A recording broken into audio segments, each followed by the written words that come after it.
Que Dieu te bénisse. Ce matin, je suis content d'être avec toi ce matin. Je suis content aussi. Acclame le Seigneur. Amen. Ce matin, on va pas être long. Je vais juste revenir ici sur un message que nous avions eu en semaine. Comme toi, tu ne viens pas en semaine là. Voilà, l'autre pain de semaine, on va derrière ça ce matin. Amen. Voilà, l'autre pain du mardi là, on va te donner un peu. Il faut dire que on va te donner un peu. Voilà, on a eu du pain mardi. On a mangé, on va te donner le restant. Alléluia. Amen. Que Dieu vous bénisse. Ce matin, nous allons aller rapidement parce que nous avons déjà vu ce message-là, mais je voulais revenir là-dessus parce que c'est quelque chose qui est pertinent. Nous sommes en train d'aller vers les choses importantes de la vie spirituelle et il est important que nous puissions aller sur les bases importantes aussi de notre vie spirituelle. Alléluia. Et ce matin, je vais rapidement donner le thème. C'était le mardi qu'on avait vu ça. On a parlé de ce que nous enseigne la vie d'Élie et de Jean-Baptiste. Alléluia. Ce que nous enseigne. Vous savez, la vie des hommes de Dieu dans la Bible nous enseigne beaucoup de choses. Alléluia. Et aujourd'hui matin, nous allons voir ce que la vie d'Élie, le prophète, et de Jean-Baptiste peuvent nous enseigner, peuvent nous donner. Alléluia. Amen. Vous savez qu'Élie était un homme, un prophète très puissant. Alléluia. Jean-Baptiste aussi était un prophète. Mais c'était un prophète particulier. Alléluia. Nous allons lire un passage dans Luc 1, verset 5 à 17. Le pasteur va nous aider et nous allons avoir la première partie. Ensuite, nous allons évoluer. Comme je vous ai dit ce matin, nous n'allons pas être long. Nous allons revenir à l'essentiel de notre message. Oui, pasteur. Nous allons aller à l'essentiel de notre message. Nous allons nous présenter ici la dimension d'Élie. Et la deuxième partie, nous allons... Bon, la première partie, nous allons présenter la dimension de Jean-Baptiste. Et la seconde partie, nous allons présenter la dimension d'Élie. Alléluia. Alléluia. Luc chapitre 1, du verset 5 au verset 10. Du temps d'Hérode, roi de Judée, il y avait un sacrificateur nommé Zacharie, de la classe d'Abia. Sa femme était d'entre les filles d'Aaron et s'appelait Élisabeth. Tous deux étaient justes devant Dieu, observant d'une manière irréprochable tous les commandements et toutes les ordonnances du Seigneur. Et ils n'avaient point d'enfants, parce qu'Élisabeth était stérile. Et ils étaient l'un et l'autre avancés en âge. Or, pendant qu'il s'acquittait de ses fonctions devant Dieu, selon le tour de sa classe, il fut appelé par le sort, d'après la règle du sacerdoce, à entrer dans le temple du Seigneur pour offrir le parfum. Toute la multitude du peuple était dehors en prière à l'heure du parfum. Amen. Alléluia. Est-ce qu'on peut acclamer le Seigneur? Amen. La Bible dit que Élie, Jean-Baptiste devait marcher avec l'esprit d'Élie. Alléluia. Amen. Et quand on voit dans Matthieu 11, verset 11, on dit, je vous le dis, c'est Jésus qui parle ici de Jean-Baptiste, il dit, je vous le dis en vérité, parmi ceux qui sont nés de femmes, il n'en a point paru de plus grand que Jean-Baptiste. Est-ce qu'on peut acclamer le Seigneur? La Bible dit qu'il devait marcher avec l'esprit d'Élie, la puissance d'Élie, l'onction qu'il y avait eu. Et même la Bible dit que de tous qui sont nés de femmes, depuis l'Ancien Testament jusqu'à l'entrée du Nouveau Testament, parce que Élie et Jean-Baptiste était le dernier prophète de l'Ancien Testament, n'est-ce pas? Alléluia, il était le dernier prophète. Et avant que Jésus-Christ se donne la nation, c'était le dernier prophète. Et la Bible dit qu'il était le plus grand de tous les hommes. Alléluia. Voilà comment il est qualifié. Amen. Et nous allons voir maintenant la deuxième version de Jacques. Jacques 5, verset 17 à 18, pour noter. On dit qu'Élie était un homme de la même nature que nous. Et il pria avec instance pour qu'il ne plût point. Et il ne tomba pas de point de pluie sur la terre pendant 3 ans et 6 mois. Puis il pria de nouveau, et le ciel donna de la pluie, et la terre produisit son fruit. Alléluia. La Bible dit qu'Élie était comme toi et moi, mais il avait la capacité de maîtriser tout ce qui était physique. Alléluia. Il avait la maîtrise. Il pouvait dire au soleil de s'arrêter, le soleil va s'arrêter. Il pouvait dire la pluie ne peut pas tomber, et la pluie ne peut pas tomber. Alléluia. Il pouvait même demander à la pluie de revenir. Il avait la capacité sur les choses de la nature. Alléluia. Amen. C'était un homme très puissant. Un homme très élevé. Alléluia. Amen. Et quand on est dans le deuxième passage ici de 2 Rois 1, verset 9 à 12, on dit Élie, alléluia, envoya le feu du ciel. Élie avait la capacité de faire descendre le feu. Il a fait venir le feu du ciel pour consumer tout un bataillon de 50 soldats 2 fois. Alléluia. Amen. C'est-à-dire qu'il y a un roi qui a envoyé des gens pour aller le chercher. Et il a dit à ces gens-là, qui étaient venus le chercher, il a dit, si moi je suis un homme de Dieu, que le feu descend sur vous. La Bible dit qu'immédiatement le feu est tombé sur les 50 soldats plus les chefs. Alléluia. Et ils sont partis, les gens sont venus raconter cette histoire. Il a envoyé encore, le roi a envoyé encore 50 personnes avec les chefs. Quand ils sont arrivés, ils ont dit la même chose. Élie descend parce que nous voulons te chercher. Il dit, si je suis l'homme de Dieu, je suis un serviteur de Dieu, que le feu descende sur vous. La seconde fois, Élie a fait descendre du feu et a consumé les 50 personnes. Donc il a tué au total 52 personnes. Alléluia. Parce qu'il avait la capacité de faire descendre le feu. Et un troisième bataillon qui est venu encore. On dit troisième bataillon. Alléluia. Et quand le troisième bataillon est arrivé, la chef l'a vu, quand il a entendu parler des autres, qu'est-ce qu'il a fait? On dit qu'il s'est concernait en même temps, il tremblait. Il a commencé à trembler, il dit, Élie, pardon, moi je ne vais pas me chercher à faire. Moi, on m'a envoyé. Pardon, il faut épargner ma vie et celle de mes soldats. Parce que je sais que tu es capable de faire descendre le flanc. Alléluia. Tu as maîtrise de toutes choses. Et parce que je sais que tu es capable, moi-même je me rends déjà. Alléluia. Qui, devant un homme, alléluia, 50 soldats qui se procèdent, dit, nous procédons parce que nous croyons que tu es plus puissant et tu es rempli. Alléluia. Cet homme l'a fait descendre les choses. La Bible dit qu'il a ressuscité un enfant. Amen. Qui était mort. La femme de l'enfant de la veuve. Alléluia. Il a fait des choses extraordinaires. C'était des gens un homme très puissant. Cependant, ils avaient une vie particulière. Et nous allons voir cela. Alléluia. Et parce que nous sommes puissants. Amen. Qu'est-ce qui caractérisait leur vie? Nous allons voir ce qui caractérisait leur vie. Ce qui faisait que c'était fort et puissant. Amen. Première chose. Alléluia. Ce qui caractérisait la vie, ce qui leur permettait d'être grand, il y avait la première chose qui était l'humilité. Alléluia. Amen. C'était un. Ils avaient quelque chose de particulier de commun ensemble. C'est que Élie était un homme très puissant cependant. Il marchait et il vivait comme un homme, je dirais un homme quelconque. Alléluia. La Bible dit qu'il était vêtu le poil de chameau. Alléluia. Élie, la même chose que Jean-Baptiste. Les tous deux étaient vêtus le poil de chameau. Donc ils vivaient à l'état sauvage. C'était des gens qui n'avaient pas de. Je veux dire, ils sont mis à l'écart de la nature, à l'écart de la civilisation. Ils se sont mis à part. Ils vivaient une vie seule. De nos jours ici, les gens, quand ils sont un peu grands, quand ils sont un peu élevés en onction, tout le pays va savoir que c'est élevé en onction. Alléluia.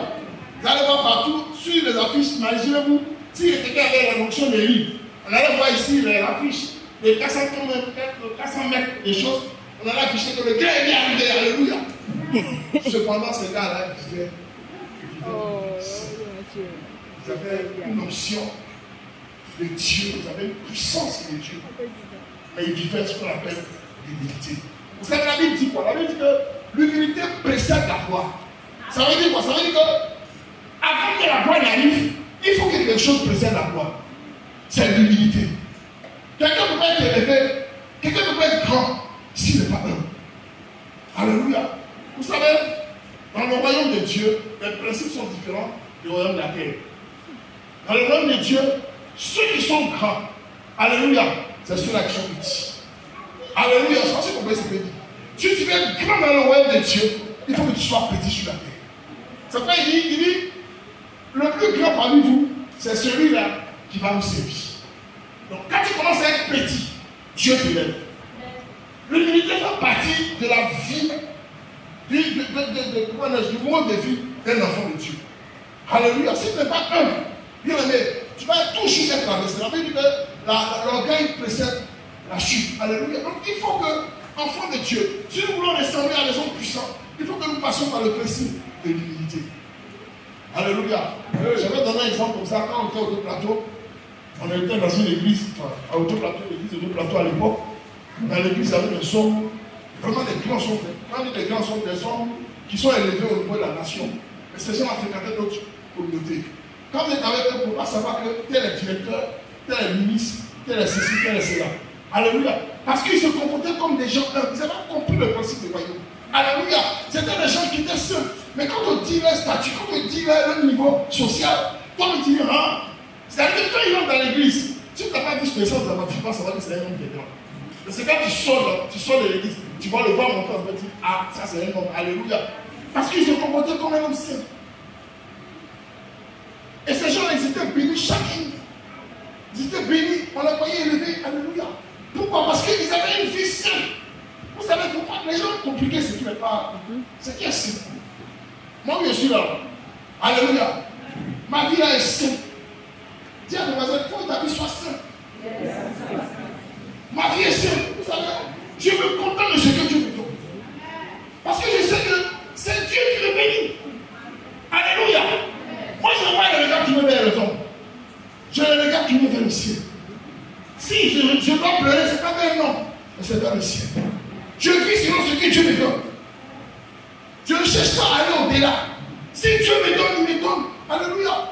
Je sais une chose, c'est que les bénédictions de la terre ne sont pas forcément celles-là qui vont nous emmener aussi. Mais c'est notre vie d'humiliation, notre vie de communion, notre vie de rabaissement de notre Dieu. C'est ce qui nous permet de grandir dans le ciel. Vous savez, il y a des gens qui sont étonnés de voir des gens grands sur la terre et puis aller en enfer. Alléluia. Parce que Dieu tient compte de la vie que nous avons. Alléluia. Donc, vis une vie saine. Si Dieu te bénit, gloire au Seigneur. Si tu n'as pas béni, il ne faut pas forcer. Amen. Vous savez, c'est l'orgueil qui amène des gens à passer par des situations, vous voyez, par des situations qui... Alléluia. Parce que les gens sont élevés à côté d'eux, et forcément ils vont être élevés. Je disais la dernière fois, on m'a dit que, vous savez, il y a des gens qui ne se contentent pas de ce qui est là. C'est-à-dire qu'ils sont dans cette communauté avec nous. Et aujourd'hui, ce qu'il y a à la base, c'est qu'il y a les églises chocos, n'est-ce pas? Les églises où, voilà, quand on va là-bas, tu vois les gars, voilà, venir dans les grosses voitures, venir dans les choses extraordinaires. Donc toi, tu peux aller là-bas aussi. C'est vrai qu'on dit souvent les gens disent que tu fais les grands trucs au gars, les grands, mais tu sais comment ils sont devenus grands. Alléluia. Amen. Si tu ne fais pas attention, tu as un cachot, tu vas être écrit pour rien. Amen. Alléluia. Regarde, ça c'est l'esprit d'envie. C'est l'esprit envieux. Ça veut dire qu'ils sont là. On entend parler de cette église là-bas. Quand tu vas là-bas, c'est les gens, les grands types, les gens qui sont élevés. Voilà. Donc lui, il va quitter sur la communauté, aller s'asseoir. Tu cherches quoi? Alléluia. Le gars est contaminé. Tu sais où ils sont rentrés. Vous savez, les gens sont dans l'église, mais ce n'est pas ça que j'ai été béni. Alléluia. Il y a des gens qui sont à l'église, mais qui tirent les bénédictions de quelque chose que tu ne sais pas. Alléluia. Si Dieu n'a pas révélé quelque chose, bien aimé, tiens-toi dans la présence de Dieu. Dieu l'exauce partout. Que ce soit à Lokodio, à Yamsoko, à Boaké. Là où Dieu veut te bénir, il va te bénir là-bas. Alléluia. Amen. Reste humble. Vis la vie du Seigneur. Sois connecté à Dieu. Amen. Cherche la présence de Dieu. Le plus important pour toi, ce n'est pas de chercher les bénédictions à gauche et à droite, mais de chercher le Dieu de la bénédiction. Amen. Alléluia. Amen. Plus tu te la devant le Seigneur, plus tu t'élèves. Alléluia. Amen. Amen. Amen. Que Dieu te bénisse. Amen. Alléluia. Amen. Amen. Donc les deux avaient une vie d'humilité. Ils vivaient à l'écart de la civilisation parce qu'ils ne voulaient pas être redevant à quelqu'un. Vous savez, quand tu vis dans le système d'aujourd'hui, quand tu es dedans, tu es obligé de passer par les... Comment on appelle ça même? De passer par des compromis. Alléluia. Ils ne voulaient pas être redevant à quelqu'un. Ils vivaient leur vie. Paul vivait dans le désert. Jean-Baptiste vivait dans le désert. Alléluia. C'était un homme là, il mangeait les bières sauvages. Alléluia. Il mangeait les bières sauvages. Alléluia. Et c'est moussait de son terrain. Quand il venait en ville, il parlait du roi. Quand il parle au roi, il n'a pas honte de roi, il ne baisse pas les yeux. Parce qu'il sait que le roi ne doit rien. Il sait qu'il ne doit rien au roi, par exemple. Il sait que le roi ne paye pas. Alléluia. Il sait que le roi ne le nourrit pas. Si le roi ne le nourrit pas, Dieu le nourrit dans la bouche. Amen. Vous savez, quand Dieu te tient, et quand un homme te tient, c'est différent. Quand Dieu te tient, tu es. Alléluia. Mais quand un homme te tient, tu fais les choses selon ce que l'absence de Dieu fait. Alléluia. Amen. Alléluia. Il faut que tu sois soumis à l'Esprit de Dieu. Ces deux personnes étaient soumises à l'Esprit de Dieu. Ils vivaient leur vie. Alléluia. Ils n'étaient pas soumis au principe du monde. Ils étaient soumis au principe du ciel. Alléluia. Là, les gars étaient tournés vers le ciel. Quand ils étaient dans le désert, ils n'étaient pas dans le bruit, mais ils étaient dans le ciel, en train de tourner le regard vers le ciel. Vous savez, le désert, c'est le lieu où il n'y a pas de bruit. C'est le lieu où on peut tourner le regard vers Dieu. C'est le lieu où on peut entendre Dieu te parler. Quand tu es dans le bruit, Dieu ne parle pas. Dieu ne parle pas dans le bruit. Le désert pour toi peut être un lieu de retraite. Sur toi, tu peux être un désert pour toi. Il y a un temps où un homme doit se mettre à l'écart. Et Jean-Baptiste et Élie aimaient se mettre à l'écart. Alléluia. Amen. Donc ils avaient cette vie-là d'humilité. Alléluia. Deuxième chose, tu peux noter.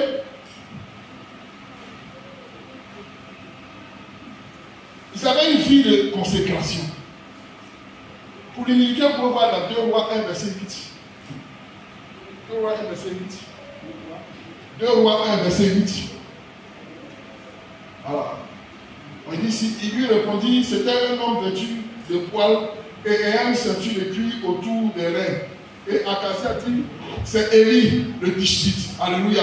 Marc 1, verset 6 dit, si Jean avait un vêtement de poils de chameau et une ceinture de cuir autour des reins. Donc les deux avaient la même façon d'être. Alléluia. Amen. C'était leur humilité. C'est-à-dire qu'ils s'habillaient de façon humble. Alléluia. Ils comptaient sur Dieu. Ils comptaient sur ce que Dieu avait dit. Alléluia. Deuxième chose, c'était la consécration. Alléluia.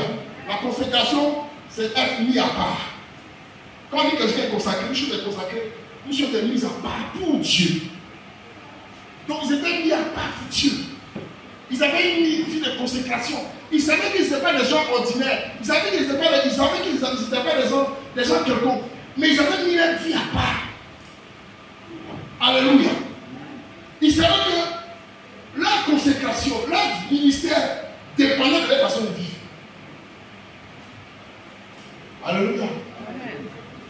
Dieu demande une certaine consécration. Si tu es grand, Dieu te demande une certaine consécration. Tu te vis dans le désordre. Tu te vis selon les principes du monde. Tu te vis dans le désordre. Dieu ne peut pas te prendre. Alléluia. Dieu aime les choses sanctifiées. Dieu aime les choses mises à part. Si tu veux que ta vie soit une vie de grandeur, mets ta vie à part. Alléluia. Tu ne veux pas servir de Dieu. Ta vie n'est pas qu'un couteau qui va couper ce qui est sain et aller couper ce qui est souillé. Alléluia. Amen. Ta vie doit être mise à part. Amen. Tu ne peux pas servir ce qui est souillé et servir ce qui est sain. C'est-à-dire que toi, ta bouche, je te dis ça, ta bouche, il ne faut pas entendre d'être patrouillard et puis cette bouche va venir élever Dieu. C'est pas même ça, ça ne peut pas. Alléluia. Amen. Regarde, ta bouche, il ne peut pas être en train d'insulter les gens. Et puis dimanche, ta bouche va venir pour servir. Je vais te dire, non. La même casserole n'a pas pour la même nourriture. Vous savez, à l'époque, nous, on mangeait chat. On a mangé chat. Un jour, on a capté un chat. On a mangé le chat dans une des mamies de ma maman. Le matin, elle a vu que le chat, la mamie a servi à préparer le chat. Elle dit à partir de maintenant, cette mamie-là va plus servir à faire la nourriture parce qu'elle détestait ça. Alléluia. Elle a dit que cette mamie-là est consacrée à vos chats. Alléluia. Et ça va si vous avez vos chats, voici votre mamie. Alléluia. Elle n'a pas accepté que cette mamie va servir à quelque chose. Ta vie ne va servir à quelque chose. Ta vie va servir maman et servir Dieu. Ta vie va servir la prostitution et puis servir Dieu. Ta vie va servir le mensonge et puis servir Dieu. Ta vie va être consacrée. Ta vie va être mise à part. Tu dois faire attention à ta vie. Parce que tu es un instrument du Seigneur. Tu veux être grand comme Élie et Jean-Baptiste. Mets-toi à part. Évite d'aller dans la compromission. Et évite de marcher dans les choses souillées. Alléluia. Si tu veux t'élever, regarde, tu veux voir des révélations, tu veux voir Dieu te parler. Mais Dieu ne parle pas dans le désordre. Dieu parle à des gens qui n'ont pas. Alléluia. Tu veux voir des révélations, tu veux voir des guérisons, tu veux voir les choses extraordinaires. Le royaume se manifester à travers ta vie. Tu as besoin de mettre ta vie à part. Amen. Alléluia. Alléluia. Et quand on parle de consécration aussi, on dit qu'on est au service du Seigneur. N'est-ce pas? Notre vie est au service du Seigneur. Ça veut dire que tout ce qui touche Dieu doit nous toucher. Alléluia. Tout ce qui touche Dieu doit toucher ma vie. C'est-à-dire que si on dit qu'il y a quelque chose de Dieu ici, je dois être le premier là-bas. Alléluia. Je ne dois pas les mettre à l'écart de ce qui concerne le Seigneur. Parce que je sais que j'ai été mis à part. J'ai été mis à part pour Dieu. Je suis un instrument du Seigneur. Je suis une œuvre de Dieu pour sa gloire. Alléluia. Amen. Amen. Comme j'ai dit, je vais pas long, je vais aller vite. Alléluia. Non. Si vous voulez être grand, vous devez être consacré. Consacré veut dire quoi? Sacré pour Dieu. Ma vie est sacrée pour Dieu. Ma vie est consacrée au sacré. Alléluia. Ma vie est mise à part pour le sacré. Je ne dois pas permettre à n'importe qui de venir souiller ma vie. Je ne dois pas permettre à n'importe qui d'utiliser ma vie. Il ne faut pas permettre à n'importe qui de prendre ta vie comme une vie quelconque. Mais ta vie est sanctifiée. Ta vie est mise à part. Tu es l'instrument du Seigneur. Et le Seigneur compte sur toi. Alléluia. Amen. Alléluia. Amen. Ce matin, mon message est plutôt un conseil qu'autre chose. Alléluia. Amen. Amen. La troisième et dernière chose que nous allons voir, c'est que ces deux personnes étaient intègres. Si tu veux être grand, il faut que tu sois intègre. Intégrité, c'est quoi? C'est-à-dire que il ne faut pas, pour un ou pour un homme, que tu changes la façon de faire. Il faut que tu sois constant. Il faut que tu sois faible. Vous savez, moi je connais les hommes de Dieu qui ne peuvent plus prêcher dans l'église. Alléluia. Ils ne peuvent plus prêcher dans l'église parce que, à cause de ce qu'ils sont conditionnés par les hommes, ils ne peuvent pas prêcher dans l'église. C'est-à-dire qu'ils ne peuvent pas prêcher la vérité. Ils doivent prêcher toujours selon ceux qui le conduisent. Alléluia. Amen. Je vous disais tantôt que Élie et Jean ne dépendaient pas de quelqu'un. Alléluia. Amen. Amen. Jean-Baptiste vivait dans le désert. Et il avait les habits que le Seigneur lui donnait. Il avait la nourriture que le Seigneur lui donnait. Alléluia. Donc il était libre. Quand il venait, il parlait du roi. Il n'avait pas de peur quand il parlait du roi. Il disait au roi, toi roi là, il faut te repentir. Un homme qui est capable de venir au roi, toi il faut te repentir. Parce que tu as pris la femme de ton frère. Alléluia. Et ce n'est pas ta femme. Tous les jours que le roi passe, il dit la même chose. Il a dit que le roi a un frère de lui. Parce qu'il était un homme juste. Il parlait juste. Alléluia. Amen. Il y a des gens dans la communauté, parce que tu es homme de Dieu. Il y a des fidèles qui te payent, qui te financent, qui font tout. Tu ne peux pas les prêcher la vérité. Alléluia. Amen. Amen. Et la Bible dit quoi? Si ces hommes-là meurent, parce qu'ils sont leur berger, à cause de ce que tu as préféré être compromis, à préférer la situation facile, tu t'es laissé compromettre. Et tu as mis la vie en danger. La Bible dit que si ces gens-là meurent, Dieu va te demander le sang. Alléluia. C'est pourquoi, bien aimé, si tu veux dire la vérité à quelqu'un, il ne faut pas dépendre de cette personne. Alléluia. Tu sais bien que si tu dépends de quelqu'un, tu peux dire la vérité. Alléluia. Il faut que tu dépendes de Dieu. Il faut que tu sois intègre dans ce que tu dis. Il ne faut pas que tu sois dans les situations compliquées. Si toi-même tu es l'homme de Dieu, toi-même tu es fidèle, tu es enfant de Dieu, tu mets dans les situations compliquées, bien aimé, tu seras confondu à ta vie. Alléluia. Quand tu vas dire une chose, mais toi-même tu fais comment? Alléluia. Pardon de terre.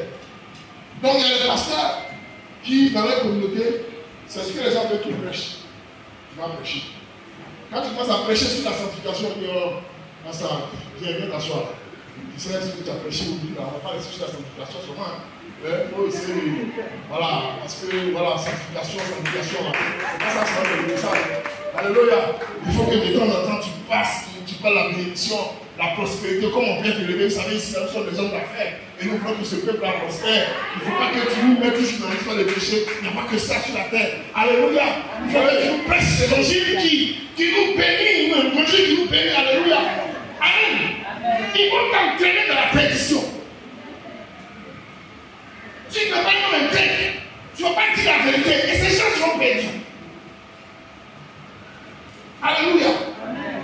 Moi, je veux te prêcher la vérité. Parce que je veux que tu sois sauvé. La Bible dit que si un homme de gagner ce monde, s'il doit prêcher son âme, je veux que tu sois sauvé. Si c'est la vérité, tu dis la vérité. Mais la vérité, la Dieu peut te soigner. Si tu vis mal, tu vis mal. Change de vie. Ça va dire si tu vis mal, moi, il faut changer de vie. Il faut que nous soyons clairs. Alléluia. Moi, je ne veux pas te blâmer. Ce que je te demande, c'est que tu sanctifies ta vie. Vous savez, la Bible dit que c'est la sanctification, nous le verra le Seigneur. Moi, je veux que toi et moi, nous allons au ciel. C'est pourquoi je veux que tu mettes ta vie à part, que tu te sanctifies. Même si tu te donnes l'argent, je prends ton argent, je vais bouffer, et te dépenser et tout. Alléluia! Non, si tu ne me donnes pas, le ciel va me bénir. Alléluia! Quand tu continues le ciel, tu n'as pas peur de parler. Ce matin, je voulais te dire que nous devons aller à l'essentiel. Et l'essentiel passe à ces principes. C'est l'humilité. Tu ne peux pas vivre une vie chrétienne sans humilité. C'est le premier principe du royaume. Dans le royaume de Dieu, c'est ceux qui sont petits qui sont grands. Alléluia. Alléluia. Dans le deuxième principe, c'est la consécration. Il faut que ta vie soit mise à part. Ta vie ne doit pas être n'importe quelle chose. Alléluia. Ta vie doit être une vie de sanctification. Alléluia. Et puis la deuxième chose, c'est être bête. Alléluia. Il ne faut pas qu'on trouve de faute en toi. Il faut que tu t'arranges de sorte que tu puisses marcher dans l'intégrité. Que ta vie ressemble à une vie. Quand on te voit, on sache que tu es l'enfant de Dieu. Quand on te voit marcher, on sent que tu es l'enfant de Dieu. Mais que tu ne marches pas et que derrière toi, tu ne laisses pas les casseroles. Alléluia. Les casseroles, c'est le péché. Alléluia. Quand tu marches comme ça, il faut que tu marches avec ça. Il faut que tu sois sûr. Et quand tu marches, tu es en train de marcher comme l'enfant de Dieu. Alléluia. Parce que tu vis dans la sanctification. Que Dieu te bénisse.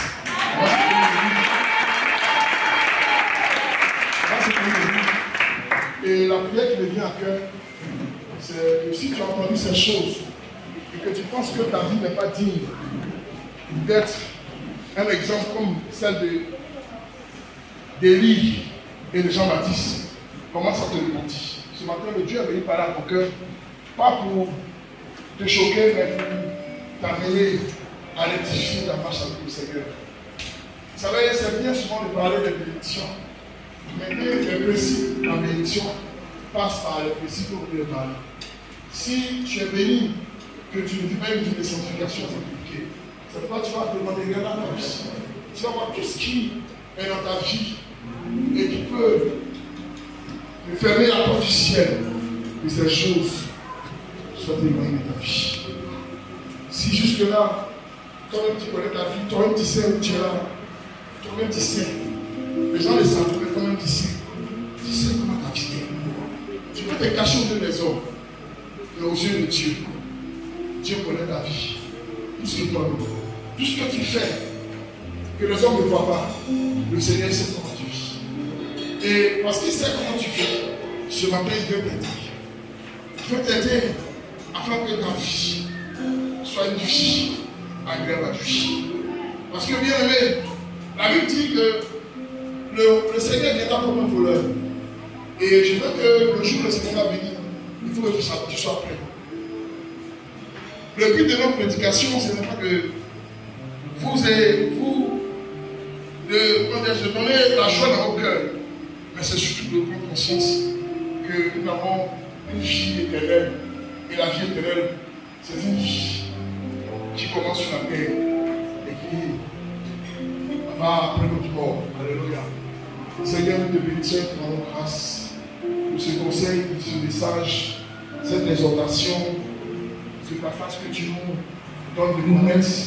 Parce que je pense que ce matin, tu nous dis, Seigneur, pour nous dépouiller de tout ce qui est mauvais en nous et de nous aider, Seigneur, à nous débarrasser de cette vie qui ne te glorifie pas et de changer de façon aussi. Ce matin, je vais bénir ton nom.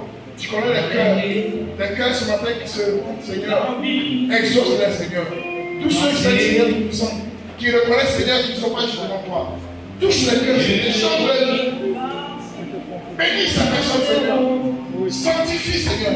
Change nos pères de pensée, afin que nous soyons agréables à toi. Et que, Seigneur, que rien de Seigneur puisse nous empêcher de venir à toi. Merci de ta grâce. Merci pour ce message, Seigneur, qui touche nos cœurs et nos pensées. Et bénissons de nos grâces. Au nom de Jésus. Amen.